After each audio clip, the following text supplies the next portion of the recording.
இயேசு கிறிஸ்துவை விசுவாசியுங்கள், அப்பொழுது நீங்களும் உங்கள் வீட்டார் ரட்சிக்கப்படுவீர்கள். வருகிறார், இயேசு கிறிஸ்து வருகிறார். ஆண்டவரை நம்புங்கள். இது மத பிரச்சாரம் அல்ல, இது ஒரு மார்க்கம்.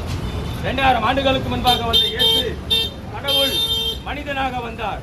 இதோ உங்களை நேசிக்கும்படியாய் இந்த இடத்திலே இதோ கர்த்தருடைய வார்த்தை வருகிறது. இயேசு கிறிஸ்து உங்களை நேசிக்கிறார். இது மத போதகம் அல்ல, இது மார்க்கம். நம்முடைய பாவங்கள், நம்முடைய நோய்கள் இயேசு சிலுவையிலே சுமந்தார். இயேசு கிறிஸ்து ரத்தத்தை சிந்தினார். எல்லா மனிதருக்கும் பாவம் என்பது, அந்த பாவத்துக்கு பரிகாரம் என்ன? மரணம். இந்த மரணத்தை இயேசு சுமந்தார் நமக்காக. சிலுவையிலே இயேசு மரித்தார். இயேசுவை நம்பும் பொழுது உங்கள் வாழ்க்கை ஆசீர்வதிக்கப்படும். உங்கள் வாழ்க்கையோட எதிர்காலம் ஆசீர்வதிக்கப்படும். கர்த்தர் உயிரோடு கூட இருக்கிறார். மீண்டும் அவர் வரப்போகிறார். கண்கள் யாவும் காணப்போகிறது. இயேசு கிறிஸ்துவின் பெயர் வானத்திலும் பூமியிலும் அதிகாரமுடைய ஒரே பெயர். அந்த பெயருக்கு நிகராய் இந்த உலகத்தில் எந்த பெயரும் இல்லை, எந்த ராஜாவும் இல்லை, எந்த மன்னனும் இல்லை, எந்த ஜனாதிபதியும் இல்லை. அவர் ஒருவரே மெய்யானவர்.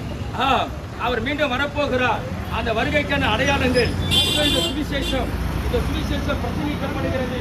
இயேசு கிறிஸ்துவின் வார்த்தைக்காக கர்த்தரை நீங்கள் நம்பும் பொழுது உங்கள் வாழ்க்கை ஆசீர்வதிக்கப்படும். உங்கள் வாழ்க்கையிலுடைய எல்லா பிரச்சனைகளும் மாறும். நோய்கள் சுகமாகும். உங்கள் பாவங்கள், உங்கள் கண்ணீர்கள் எல்லாவற்றையும் இயேசு கிறிஸ்துவே அவர் நீக்க வல்லவராக இருக்கிறார்.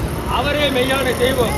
அவரை நம்பும் பொழுது உங்களை ஆசீர்வதிப்பார். கர்த்தருக்கே மகிமை, கர்த்தருக்கே மகிமை. ஆமென், ஆமென்.